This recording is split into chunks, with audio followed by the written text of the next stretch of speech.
The full episode is now available on Patreon and YouTube memberships. Please see the link in the description for more details. So, Yoystan, did you have any more questions that you wanted to ask or go into in regards to House of the Dragon? Because me and Preston, we've been doing the reviews, and you made a good point, Preston, a while ago about how almost every single House of the Dragon episode, great, except they do this one teeny tiny thing that makes it from being perfect. Wait, what thing is that? It's like, I wouldn't say it's necessarily tiny, but it's usually they have a really fucking perfect episode, and then they do a shock. They do a shock event that doesn't necessarily make any sense, and then everybody's kind of reeling from it, and and that shock event can be in the first episode you've got the killing of the people at the tourney, like 6 people dying in succession, and then later we've got Kristen Cole killing Joffrey Lonmouth, and then we have Rhaenyra breaking out in the dragon pit and killing hundreds of people. Like there's a shock event that doesn't necessarily work. I understand why they did it. They want their red wedding moment in every single episode, but it doesn't necessarily actually narratively work, because then everybody's like, wait, how does that make sense? Like everybody has the ham sandwich moment. Ham sandwich moment is the Alfred Hitchcock said that a lot of times you watch a movie and then there's some great scene, and then later in the night you're getting a snack and you're eating a ham sandwich and you realize that the movie doesn't make sense. So that's so he always talks about the ham sandwich moment. Yeah. Oh, by the way, real quick before we move on, someone left a comment in my comment section about how season 1 of House of the Dragon, which is adapted from the Fire and Blood history book, is only 80 pages of the first few Dance of the Dragon chapters in that book. Is that true? I don't remember. It's been a minute since we've covered it, because for those of you who don't remember, we did cover Fire and Blood for quite some time before the start of House of the Dragon. Oh, I never counted, because they do get it. It's hard to tell a little bit, because when they jump to Luke, they leave behind some Jace. So so it's not like you can't just open it up and go directly. But it wouldn't surprise me if it's something like 80 pages. I mean, I can look it up right now. But yeah, it's going to be something like that, because it's at least 1/3 of the entire book. So I actually recently did a review kind of breakdown discussion of Rise of the Dragon, the new one that just came out. It's basically an abbreviated version of Fire and Blood. However, in Fire and Blood, it has 700 pages. I think 1/3 of that is the Dance of the Dragons. Yeah, the Dance of the Dragons is close to being 1/3 of Fire and Blood.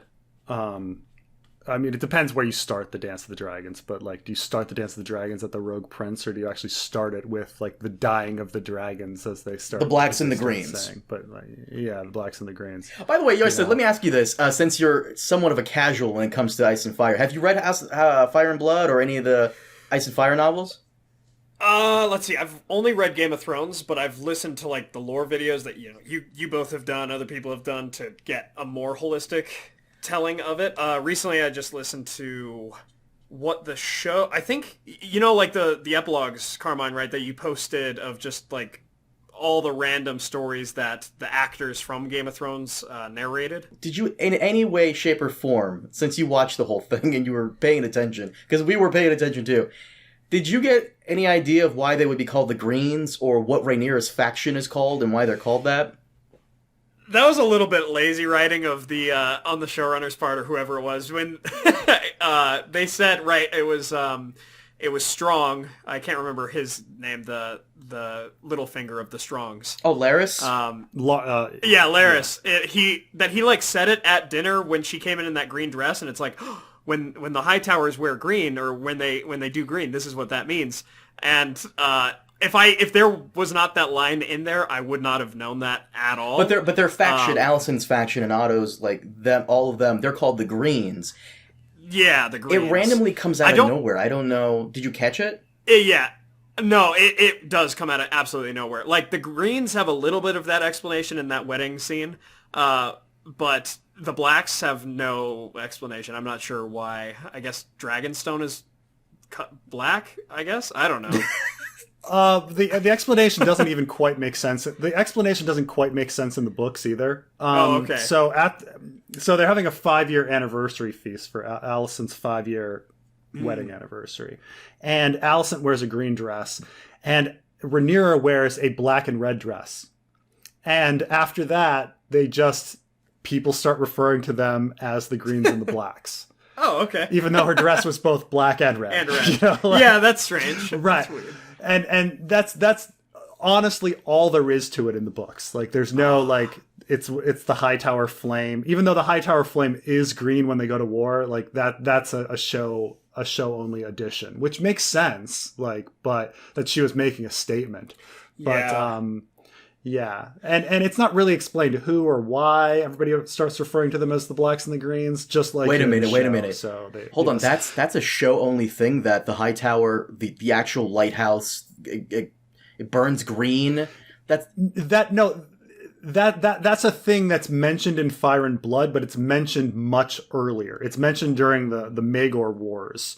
And the association of green being war and her dress, that connection is a show only connection. Well, the reason I ask is because it's fairly different in the books and how they did it in the show, but the show did it very well. Very well done. Absolutely. I mean, there's just no reason to why she was given a green dress. She just happened to be wearing a green dress. The show was like, oh, let's give it a reason. The Hightower flame is green, and that's war. You know, like fascinating. Yeah. So, you know, that's the thing, is every once in a while you're like, oh, that's a really cool addition. Like, nice, you know? Yeah, I can tell. I mean, it definitely helps too, right? That's one of the differences with Rings of Power and House of the Dragon, is it's like the ability to reference source material. You know, if Rings of Power had the Unfinished Tales and the Silmarillion, which they don't, if they actually had the rights to those, this show would have been a lot better, I think, because then they wouldn't have to do these half-hearted references where they name one of the Valar and not all of them. And do they have to be different? Do they have to actually, like, choose a different path intentionally in order not to violate rights? I'm not sure. Yeah, I'm not sure, to be honest. And to be fair, I don't know how deep this goes, because they show Valinor and they show the city of Tyrion, and they show, like, the destruction of the two trees, and it's like, well, okay, some of that's referenced in the appendices, which are the rights that they do have access to, but I mean, it's definitely not like with House of the Dragon, where they're literally working with the author, you know, let alone have access to the source material, but they're working with the author, which obviously, you know, Rings of Power can't do, but the show would be much better if they had rights to the Unfinished Tales somewhere. Right. HBO's deal is they bought all of George R. Martin's work in its entirety, blanket. Wow. Which means they got everything.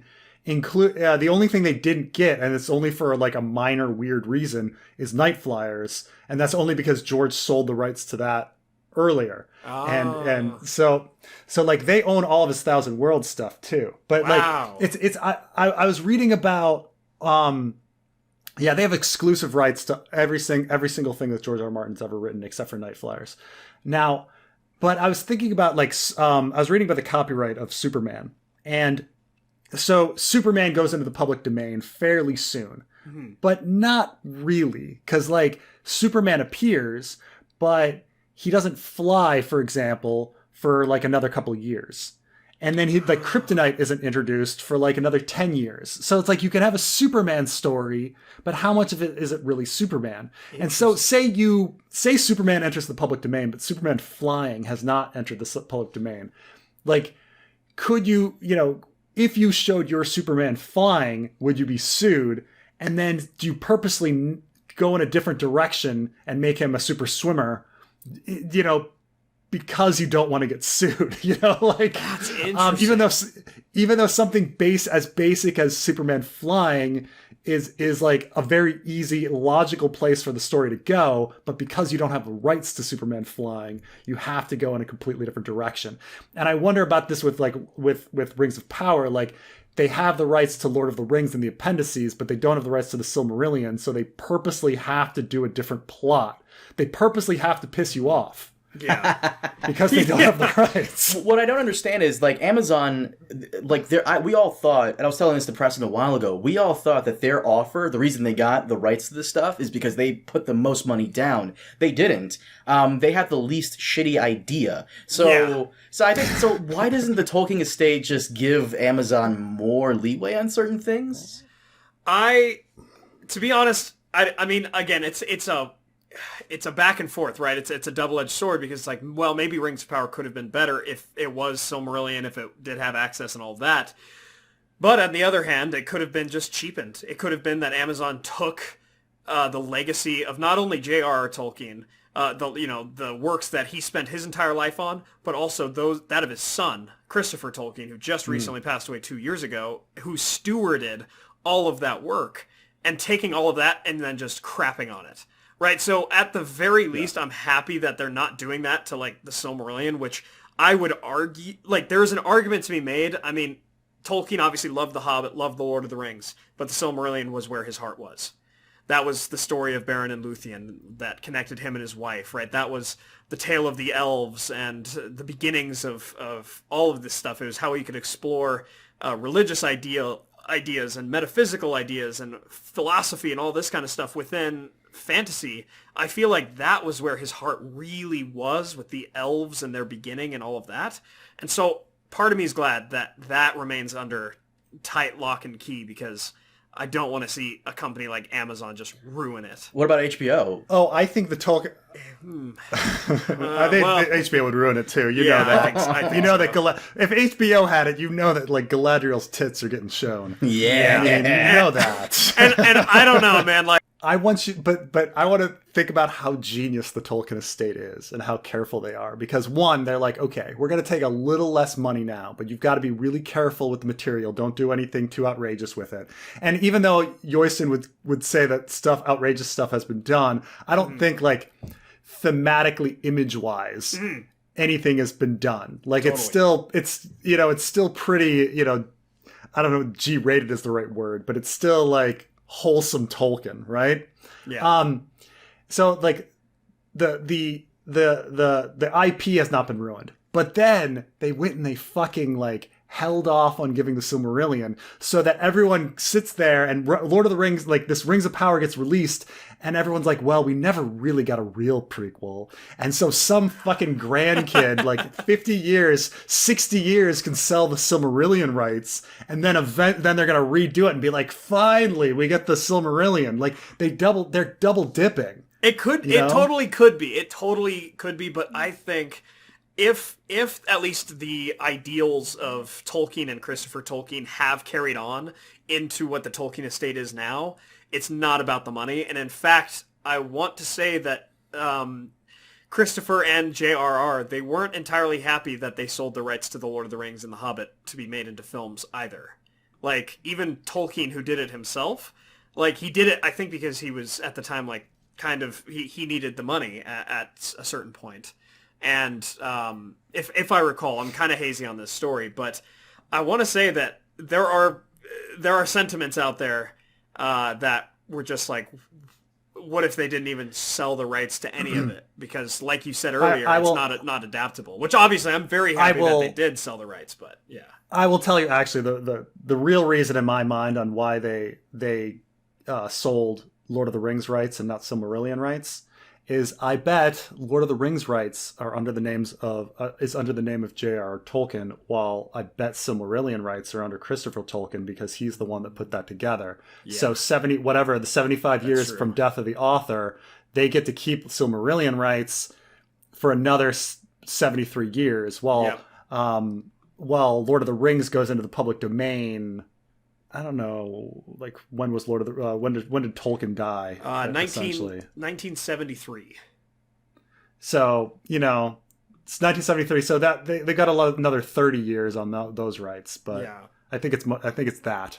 Interesting. I think they're like, well, yeah, let's use the one that's going to go into public domain earlier, and then keep the ones that are Christopher Tolkien's. Sure, that makes a lot of sense too. Yeah, it's an interesting debate, but, like, no, I'm obviously glad that nothing crazy's gone down from, like, reactions to Rings of Power, but the the fandom's just so passionate. They're built differently than other fandoms, and I think it's just, I mean, right, you think of the beginnings of The Hobbit, right, where Tolkien was grading, infamously grading a paper and it was, he just like turned it over and just, it came to him, in a hole in the ground there lived a hobbit, right? And he just like started, and then he shared the story with his children, and then Christopher Tolkien was like, hey, Dad, you said last time that their hoods were green, not blue, and then he's like, dang it, you're right. And then he went back and changed it. Oh my God. And like from even... If you ever have, like, if you, like, when you guys have kids, like, yeah. toddlers are just like, honestly, like my kid every day is like, daddy, how many urinals were in the train station bathroom? And I'm like, I don't know, 5. And he's like, daddy, I think there were 6. I was like, fine, okay, there were 6. And he's like, daddy, were you wrong? Yeah, I guess I was wrong. That was like that shit. That shit happens every day. That was literally Oh my Tolkien God. with like the green Hobbit door. Like he said it was like a different color or something like that. Or that the knob was in the center versus at the side, something like that. And then Christopher Tolkien was like, hold on a second. Nuh-uh. Oh my God. It's so it. Like the minute you were like, oh, it's Christopher like corrected him. I was like, oh my God. Yeah. No, like, So HBO has a bit of an advantage here because George, has probably come in and helped out Ryan Condal with a lot of the stuff behind the scenes. But for the most part, like I said, me and Preston, we've been fairly satisfied with how House of the Dragon turned out. I'm assuming, Yoystan, you are as well. You found some good entertainment from it. Yeah, well, and we talked, right? We talked after the first couple episodes came out, and you said, you've been watching House of the Dragon, right? And I said, no, I've still got the bad taste of season 8 in my mouth, and I don't know, I'm not really motivated to jump back into it. But then I heard enough good things about it, and my friends were watching it and all that. I'm like, all right, I'll give it a shot. And then the moment I did, I'm like, oh yeah, no, I'm back. I'm like back in it, and now I'm getting back into the lore and like learning about it all again. And it's so good. It's just so entertaining. And I think even Game of Thrones sent out like at least I saw this as like a meme. Maybe they didn't actually send this out, but on like Twitter, a Game of Thrones page said, Rings of Power can throw millions of dollars at making like a dragon, but we make a man dying an old man dying in a chair a lot more interesting, something like that. And I'm like, yeah, you guys did. Like, okay, cool. Meteor Man and Mount Doom going off. Okay, but Viserys dying, man, that stuck with me. That one hit me right in the heart. And it just shows the difference, again, in the caliber of writing and the caliber of passion that went into either of these projects. And like you said, it's, the author's right there to make sure that things are kind of going accordingly. But this show is closer to the source material, right, than like Rings of Power is to that source material, like almost not at all, right? It's so weird how like close how close the show is, and then at the same time it's not. For example, this is what I was telling Preston. Like they mentioned Joanna Swan, which was like it's like one sentence in Fire and Blood about this woman who was carried off by Essos pirates, and then they sell her off to like a pleasure house in Lys, and she eventually works her way up to like essentially be the ruler of Lys in all but name. They mentioned that in episode 3, like in passing, like, wow, okay, they read Fire and Blood. And then you have the Laenor stuff. Preston, you want to tell them about like what happened with Laenor, or? So Laenor in the show, they decide to do a fake out death and have the character survive when he actually like dies in the book, and which makes our hero Rhaenyra into a murderer because they murder a random person and do a body swap. Right? And it's such an odd change because all of a sudden you're like, oh God, like now I hate this character because they murdered a random person just so that another character, plus his dragon is left behind. And so he has like, what happens to that dragon that he has a telepathic connection to? And I was thinking about all that this kind of weird shit. Whether it's close to the source material, it's weird because it's both at once. Like, they'll make major changes to the source material, like really fundamental major changes to the source material that are sometimes better, sometimes worse. So I think, for instance, Rhaenyra and Alicent being friends, which is a fundamental part of the story. If there's any theme that actually goes from episode to episode, it's the friendship of and I'd say my biggest complaint about House of the Dragon is the fact that the individual episodes are great, but they don't have any like overarching theme to the 10 episodes. Yeah. Which I would say that, like, at least, Rings of Power, with all of its flaws, at least it did like have an overarching tale. True. Like what happened in episode 3 doesn't contradict what happened in episode 6. You can't say that with House of the Dragon. House of the Dragon, like, each episode kind of contradicts the one before, but each episode individually is like far better directed, entertaining, paced, acted than anything in Rings of Power, by far. So it's really weird.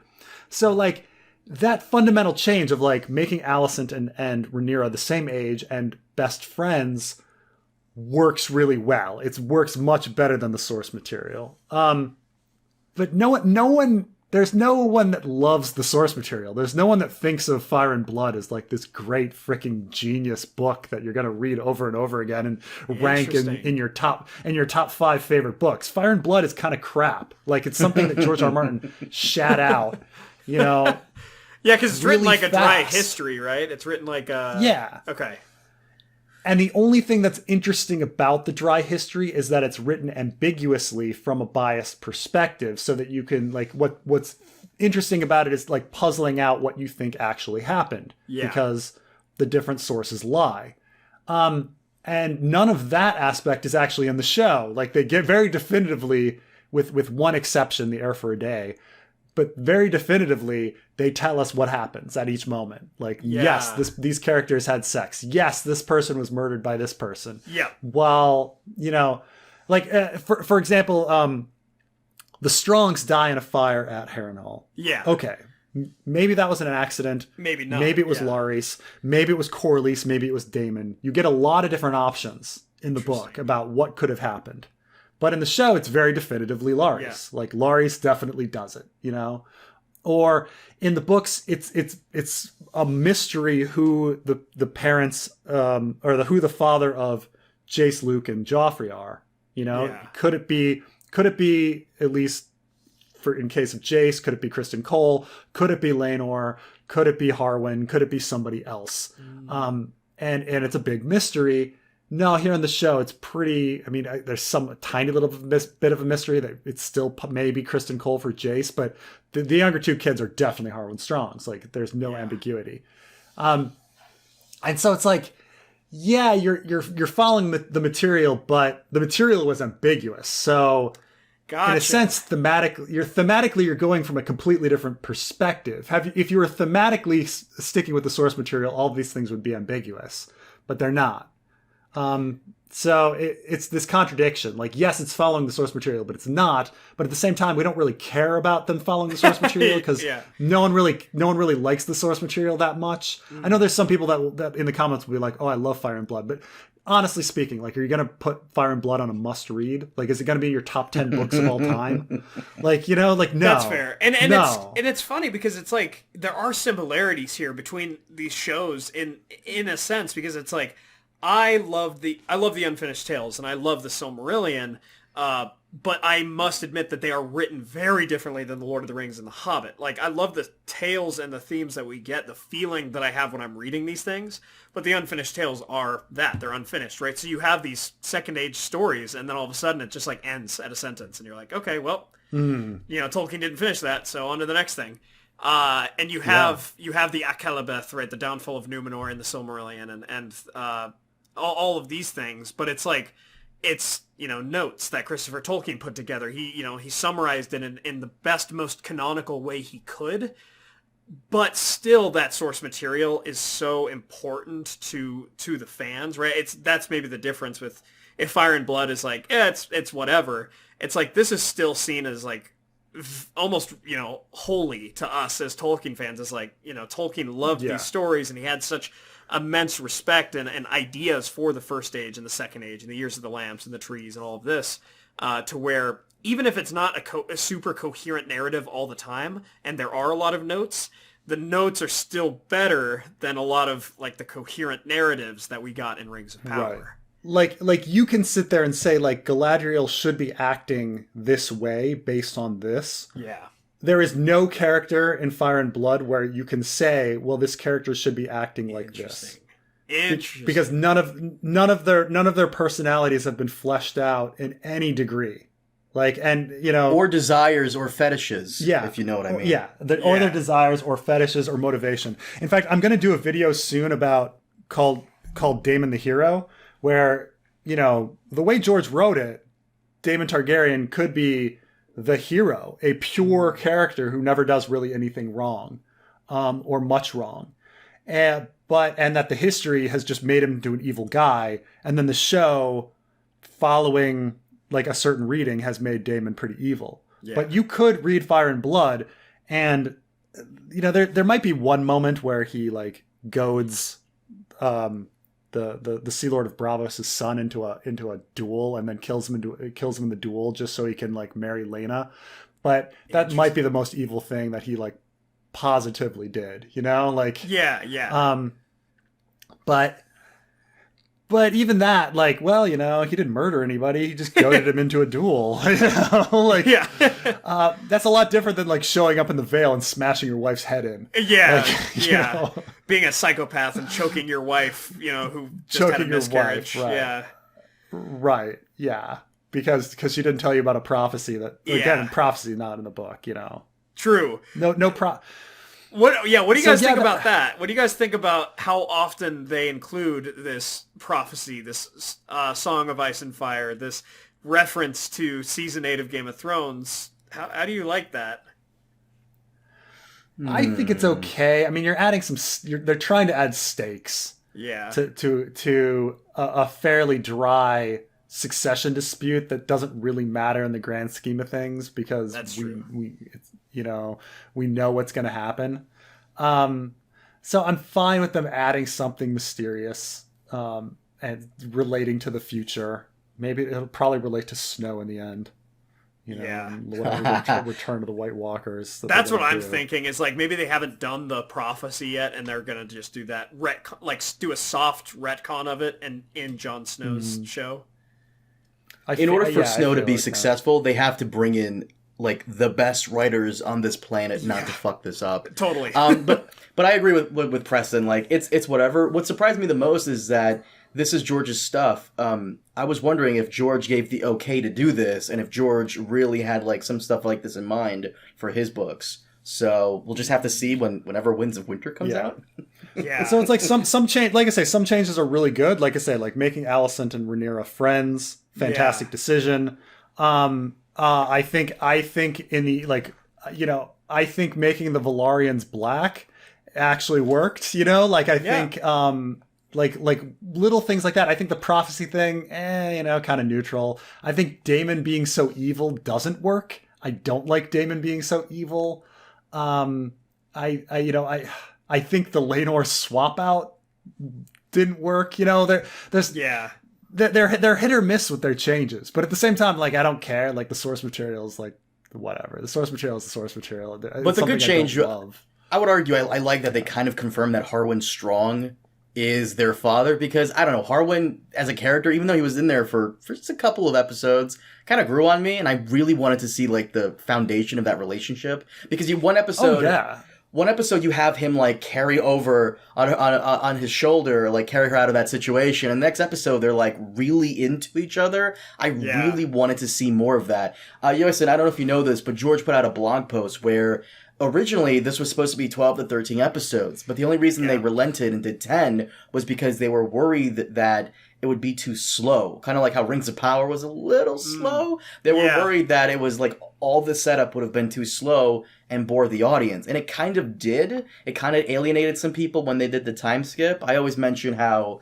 and I'm sure, because you brought it up before we started recording. Fucking Joe Rogan and his friend stopped watching the show after they did the fucking time skip, because like they just like, okay. But some casual fans are just that disconnected, I guess, and that lazy instead of just sticking it out. I would have liked to have seen. But it's funny that it's like in so many ways inverted shows. Like this was supposed to be a battle of the fantasy shows, and it's like they're so inverted. Like a beloved source material where where changes are seen as a very negative thing, not beloved source material where changes can be appreciated and liked. You know, one show is like very thematically cohesive over an entire season, while the other show is like not thematically cohesive but has very good individual episodes. Well, I would never take any of the Rings of Power episode and be like, I really liked episode 5. Like, I can't even remember what they did fucking episode 5. Yeah, exactly, right? exactly. They all just kind of fucking blend together. Like, you know, like so much sex and violence in one show and not so much in the other. Like, they're very, very fundamentally different shows. And they kind of have, like, you know, one show is moving way too fast and one show is moving way too slow. Yeah. And all these kind of weird things, like, they're so fundamentally different. They are, but it's strange because so connected to in a degree of they're both prequels. They're both coming from source material that's not like the narratives that the main stories are, right? That the Lord of the Rings is, that Game of Thrones is, or Song of Ice and Fire. And it's just strange because you do have these similarities. And I'll be honest, I mean, I thought, well, with season 8, with season 7, that's been a couple years. I thought House of the Dragon, before I had seen either show, I was like, I don't think House of the Dragon can probably stand up too well against Rings of Power. I think views will tank for House of the Dragon in favor of Rings of Power. But my goodness, was I wrong? For a long time now, I've been singing the praises of House of the Dragon when reviewing Rings of Power, because I think it is a far superior show to Rings of Power, just with the amount of care and everything that went into it, for sure. And yeah, it's certainly better. It's certainly better acted and paced, and that's what's really important, is when something has, you know, like when an actor can carry an entire scene or an entire, like, I think there are certain characters that are very poorly written, but they have such a great actor in the role that you forget about it. And I would say, like, Rhaenys is the example of this. That, like, Rhaenys is a horribly written character, who has a different motivation every episode and just says random fucking lines that don't make any sense. She says that the High Septon was fucking in the last episode, crowning Aegon, like really ridiculous stuff. Like, changes her motivation every moment. But, you know, the actress is so good that you forget about it, you know? Yeah. There's just a lot of moments in House of the Dragon where the actor is able to take it to the next level. And I think people think about Paddy Constantine and Matt Smith, Matt Smith and the Vaemond actor. Like, everyone still likes Daemon. And I said, like, you know, people don't really like Daemon. They like Matt Smith. Because Matt Smith's so good, you know? Yeah. Like, no one should like Daemon. Daemon's horrible. But they like Matt Smith.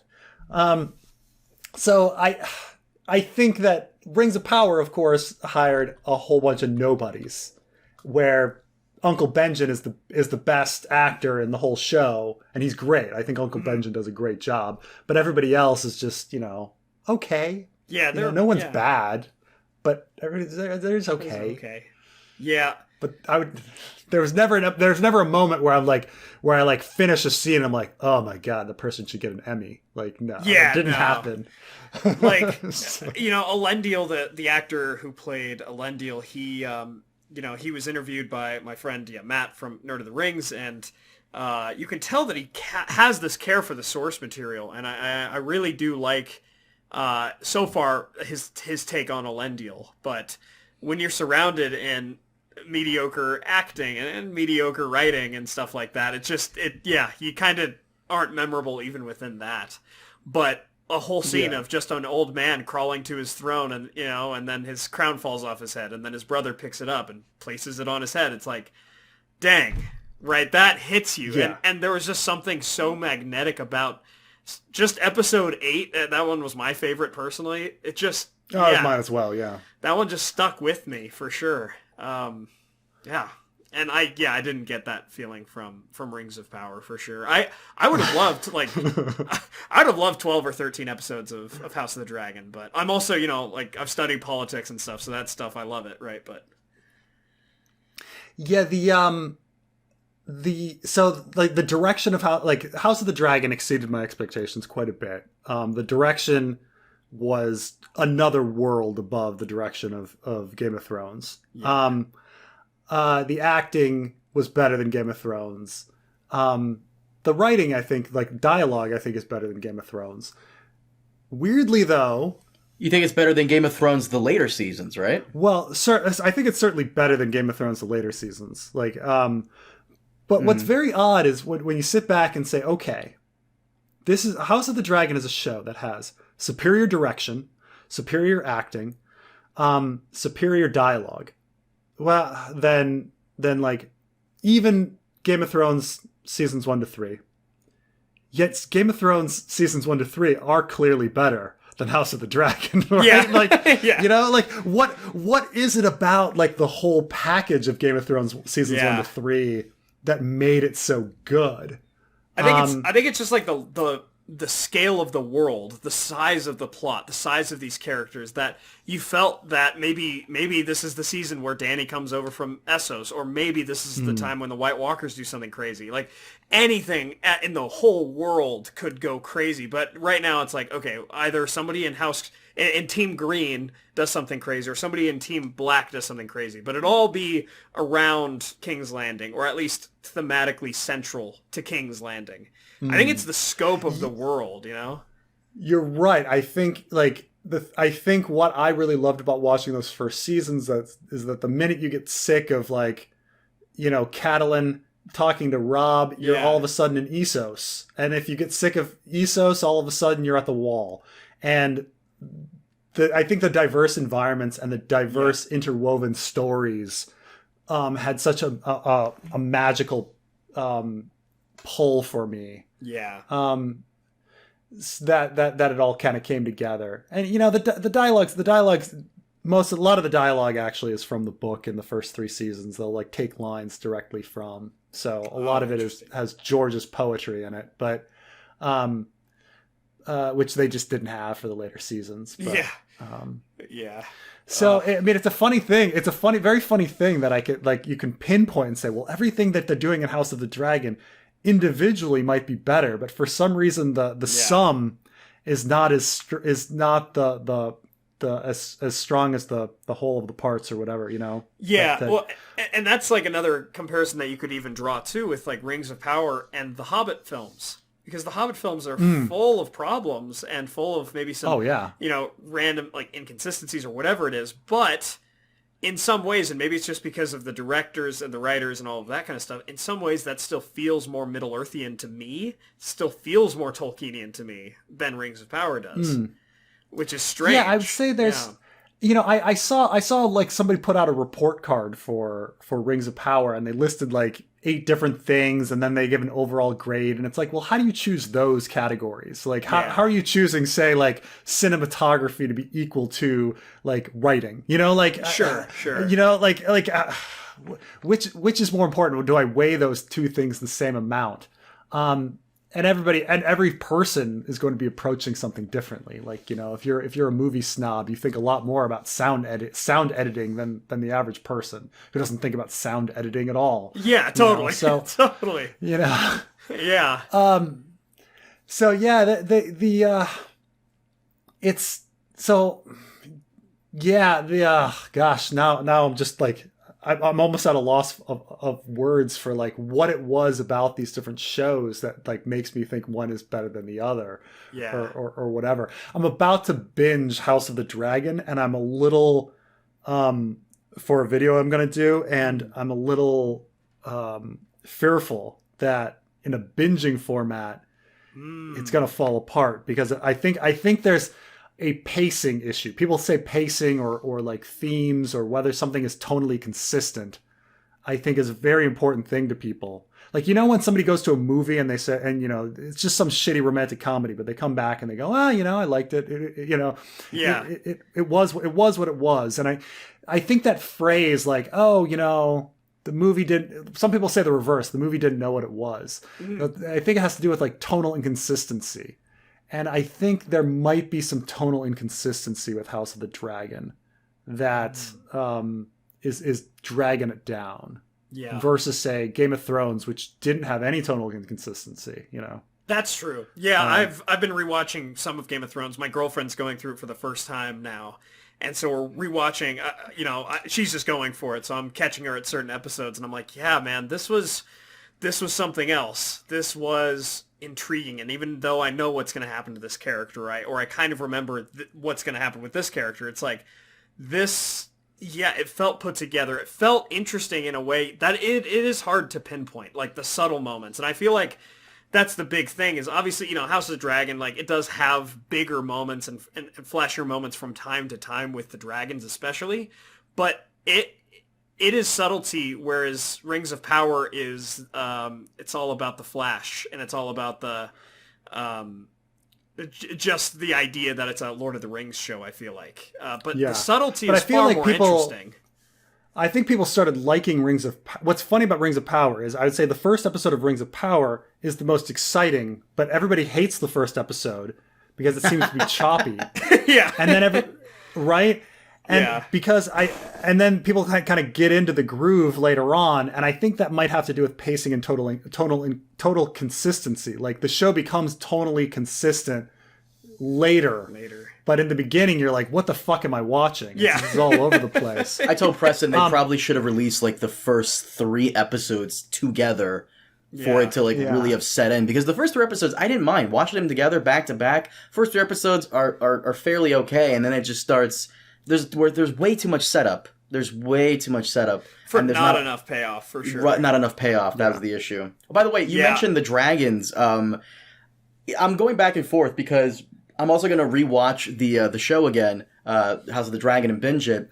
We complained about for a show called House of the Dragon, there weren't a lot of dragons, but at the same time, I don't want them to use the dragons unnecessarily. What were we saying, Preston, for the episode 10 podcast? We were saying how probably the budget, but I'm kind of glad that they were used sparingly, because that way when they are used, then it's a real big impact. By the way, you just reminded me that Damon went to war for a couple episodes, and I was like, oh right, that was another shock episode, and his war was kind of shitty. Yeah. Like we just kind of forgot about it, right? Like the most exciting part with all these dragons and death, we like put out of our mind. Yeah, because it had like nothing to do.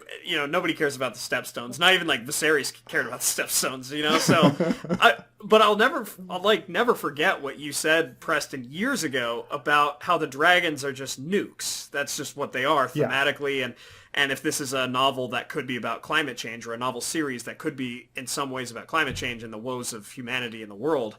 If these are nukes, I mean, it is good that they're used sparingly, because it's like you've got 2 powerful entities in the Civil War who have like an armament of nukes pointed at each other. It makes it really interesting, but I'm also glad, Carmine, that they're used sparingly, for sure. Well, yeah, because you don't want to get the audience too used to seeing this. You have to use them in a very like intelligent way, I guess, because like in episode 10 when Caraxes comes out and is right next to Daemon, that looked a little fake to me personally. So that was the one.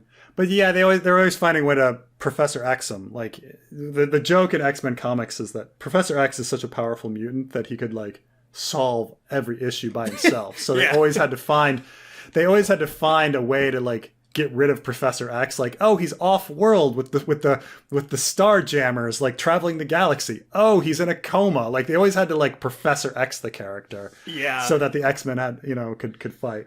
And then the show struggles with even doing that to some degree because of that scene in episode 9 where Rhaenys has her dragon, and it's just like you could end it right there, and you don't have too much reason to do so, but you also don't have too much reason not to. And then it's like the internal logic, because Rings of Power does it too. Everybody's saying, oh, nobody cared about the volcano going off when Sam and Frodo were there. Well, it's because they didn't show a bunch of ash and smoke, so I kind of forgot about that. But Rings of Power, it was just all ash and smoke, so I was like, how did they survive that?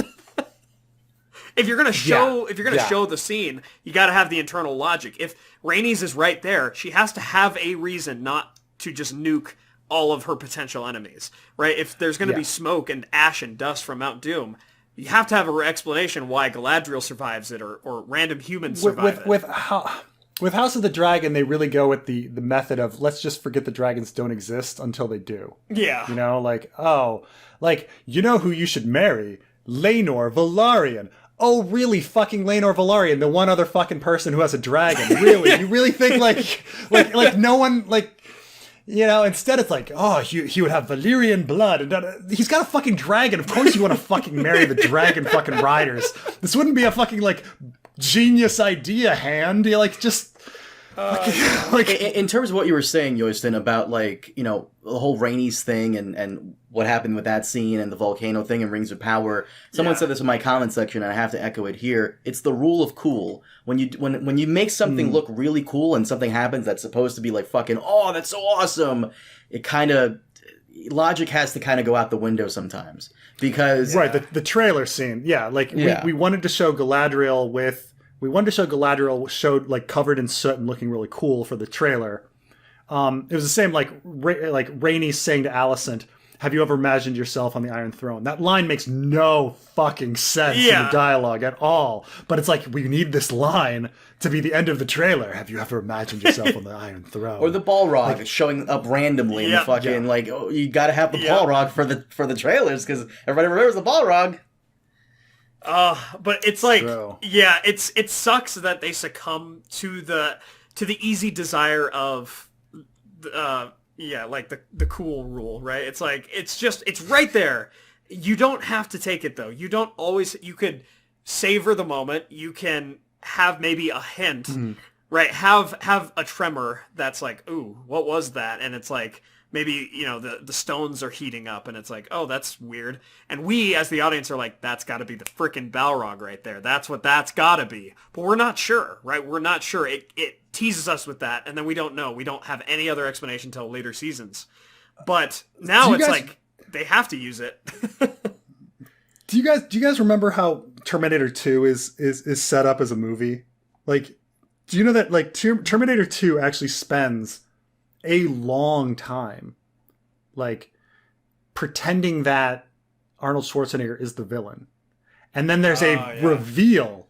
There's a reveal at, like, the quarter point or third point of the movie where you're thinking that Arnold Schwarzenegger is going to kill John Connor, and then he flips around and turns and ends up, like, defending him. And that there's this big switch in the movie.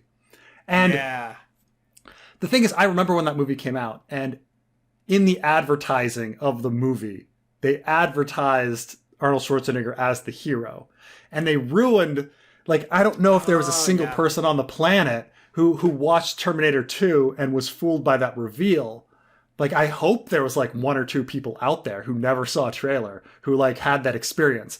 But for all the other hundreds of millions of people that have seen Terminator 2, they all were denied that wonderful twist, you know? Yeah.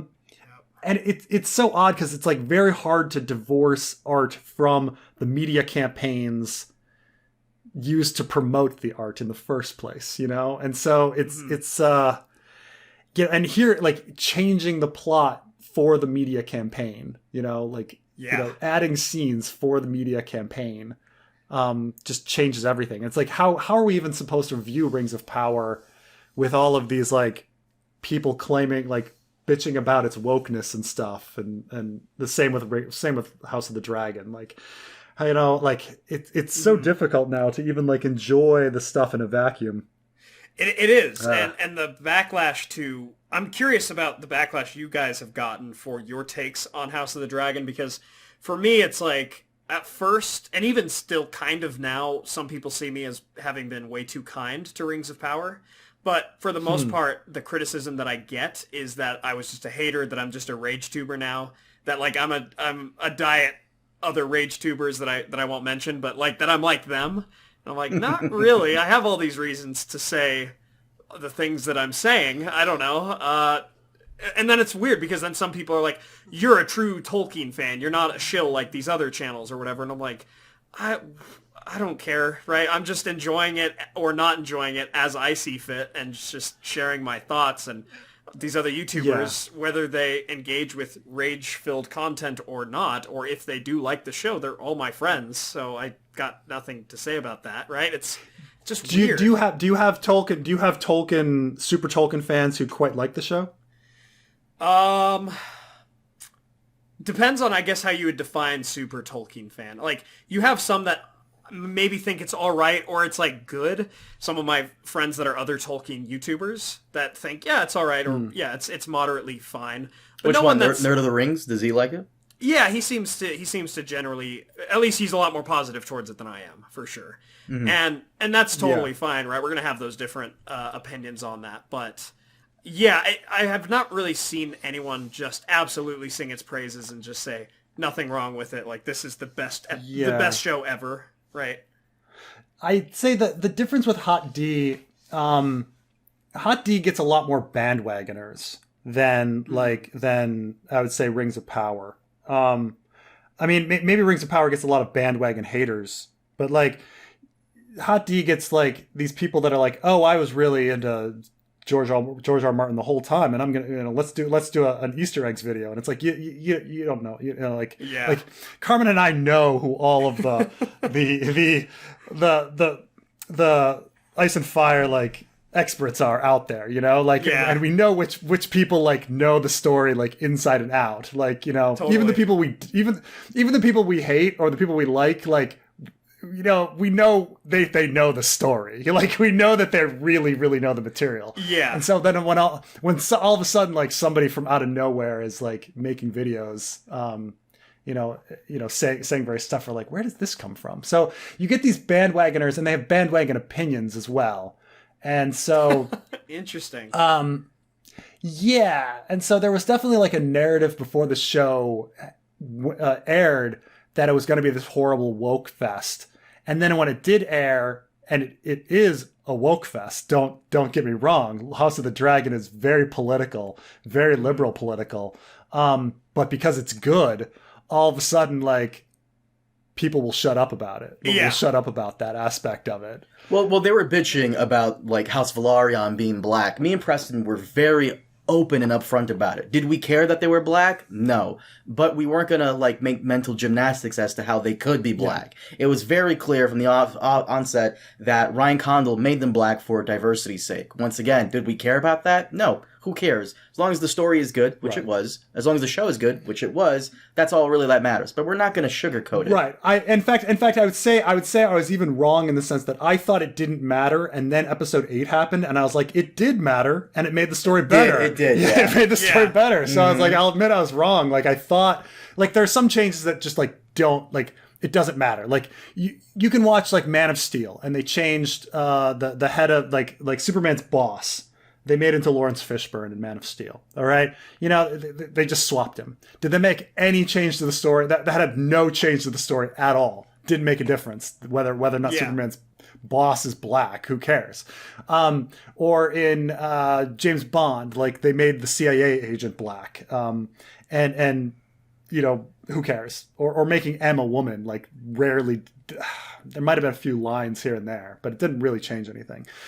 I thought it was going to be a situation like that, like it wouldn't matter, but it actually did matter for episode 8, and I thought it actually like made the show better. But no, that's totally fair.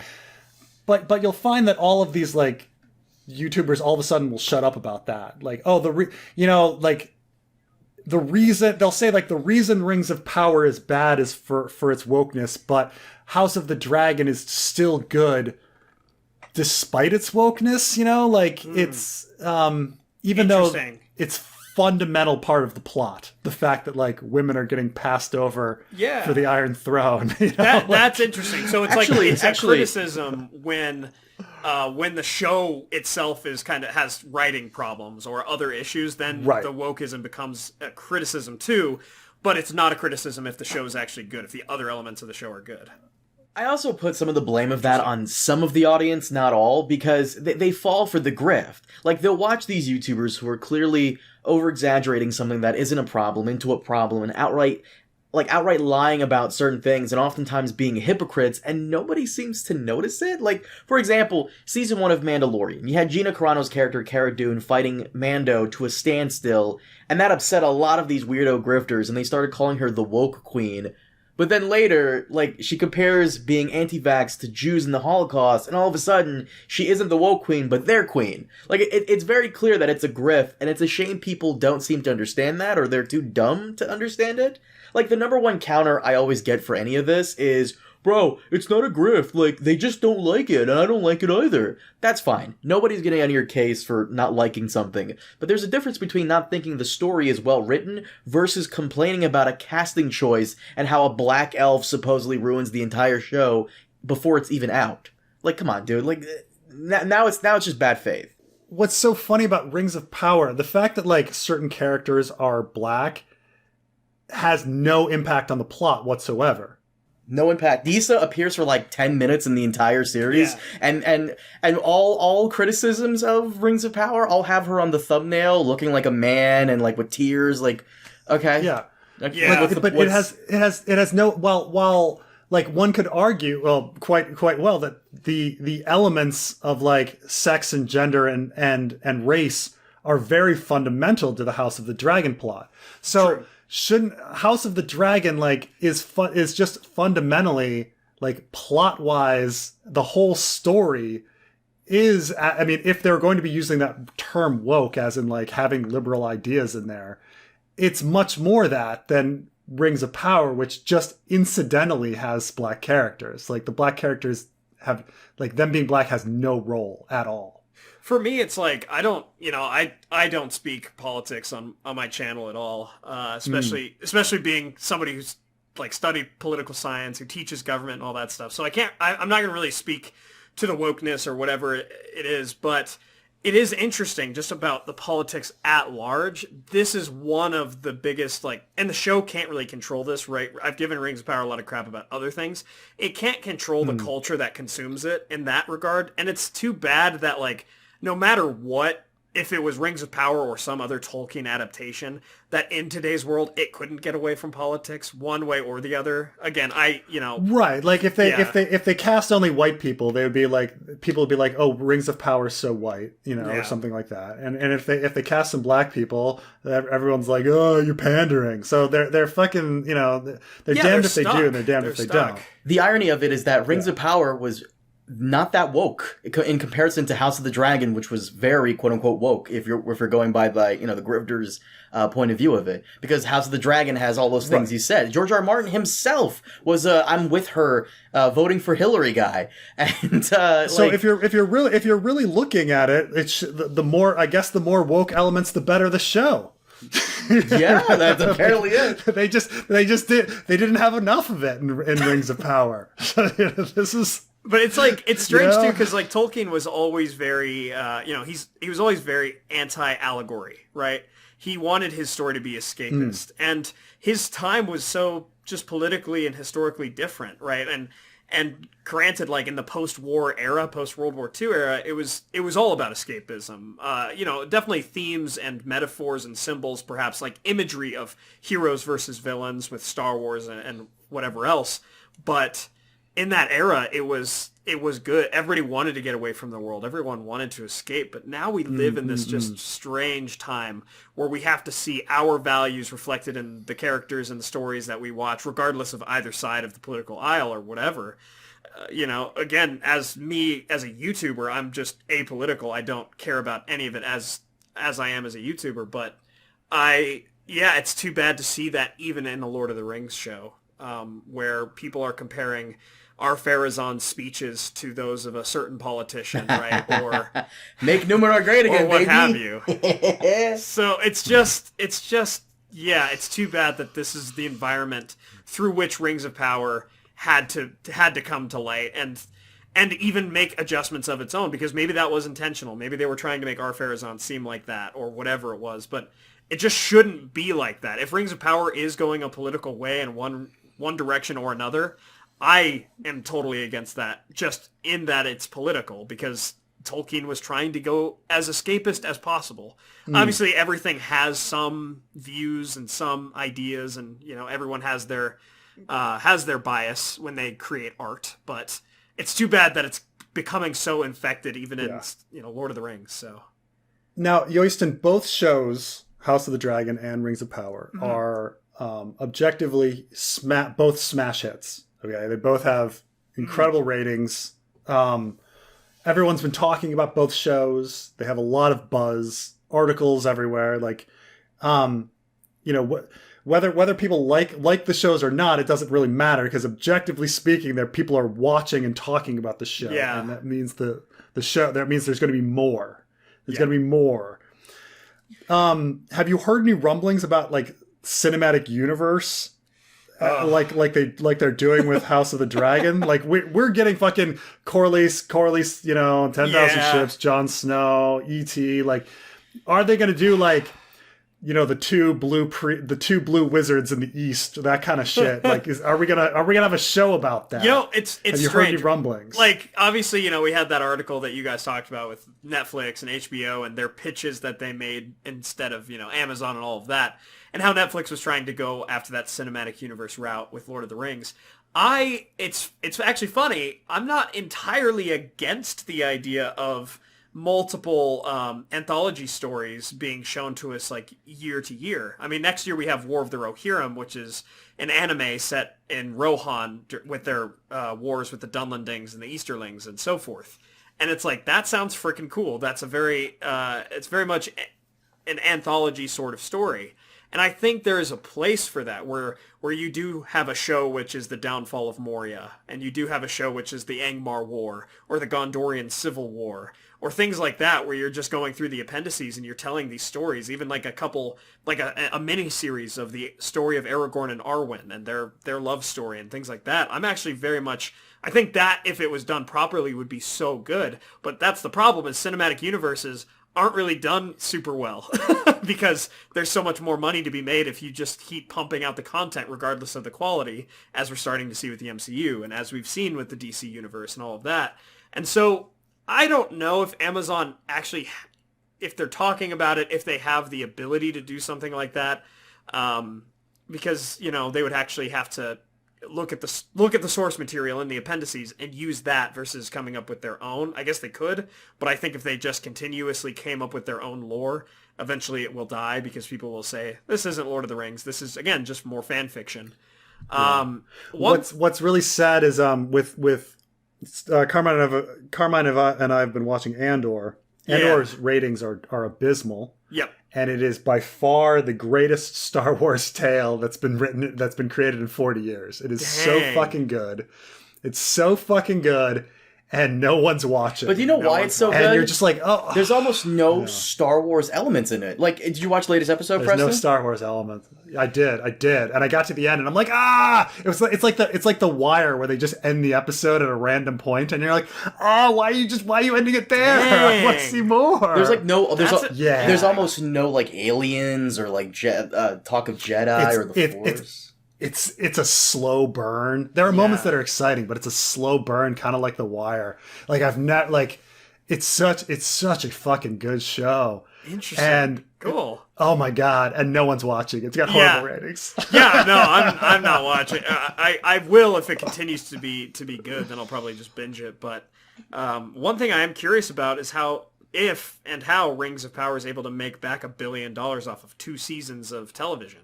Because that's like, even if it was a smash hit, it's like, that would take so long to make that money back. I feel like for 2 seasons of a show, especially if they are making changes to address the middle of the road reviews that they got with season 1, which I've heard some mutterings about that they might be changing a couple. But ratings wise, it is a smash hit. Like, it's exceeded their viewership by far. Yeah.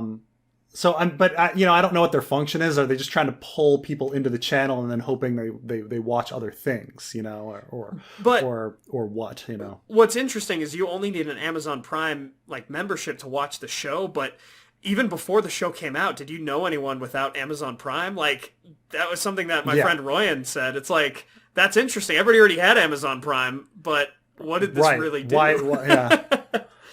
It's not like you had to pay extra for it. So I don't see how they make that money back in a big way. I don't, like, they could, and maybe I just don't understand it, but 2 seasons, $1 billion, it's like they way overspent, because even if the show was the next Game of Thrones, it's like, it'll take a while to earn that kind of money. Like Avengers Endgame. Right. I mean, you're right that I don't understand why Amazon Prime exists. Like, you're giving me something for free on top of something I already was going to buy. Are you planning on one day breaking them off and like having people pay for the TV service separately. independent of the Whole Foods. Yeah, You know? Like, yeah, exactly. Right, like what? Yeah, it's something crazy that's added on to something that I would have never expected. Right, like, oh, I already have access to this. Yeah. Oh, okay. Yeah, versus like HBO. You know, I'm sure a lot of people went back to HBO after they heard House of the Dragon was good, and that maybe haven't had it since Game of Thrones ended. But it's like Amazon Prime, you already had that because you wanted that 2-day shipping. It's true. That's why I have it. Right. It's not like, it's not like, oh yeah, I've got Verizon for my internet. Oh, I get free HBO. Like, it's not one of those situations. Yeah. Like, it's one of those regular things in life that you already do, that you're already spending money on. Exactly. So you're not spending any extra money on it. It's not like merchandising has probably been that huge. I mean, what would they make toys of, or what would they make replicas of? There's not a ton. They've got a couple things, but that's not going to earn back $1 billion. That's more like a Marvel Lucasfilm kind of situation where half their money is from toys, and they always keep that in mind. I mean, actually, Yoystan, I'm before we wrap this up, because we've gone on for like almost 2 hours now. I have to ask you, because you're actually quite interesting in the sense where you're the only person I've spoken to out of hundreds of people who were gonna watch House of the Dragon. You're the only person I spoke to who held off until you heard good things about it. Yeah. Because, and I bring this back to Rings of Power. Even though Rings of Power Season 1 was just not that great, I'm still gonna tune in for Season 2, and I'm assuming you are as well.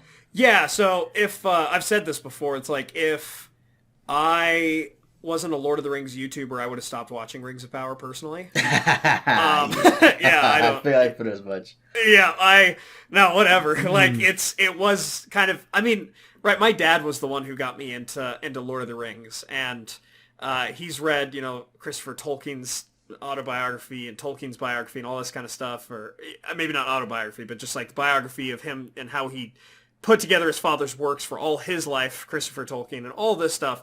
And to have those conversations with my dad, the one who got me started in Middle-earth in the first place, and to just see his utter disappointment in the show, I feel the same way. I'm just like, like he stopped watching it partway through. I'm like, if I wasn't a Lord of the Rings YouTuber, I would have too, because I'm busy and this isn't the best thing to watch right now. So right, it's a little boring. Like, if it didn't have the IP and if it didn't have everybody else talking about it,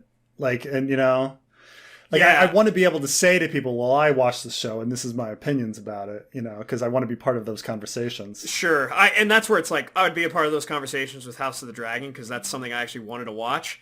But Rings of Power, after a certain point, I was like, meh.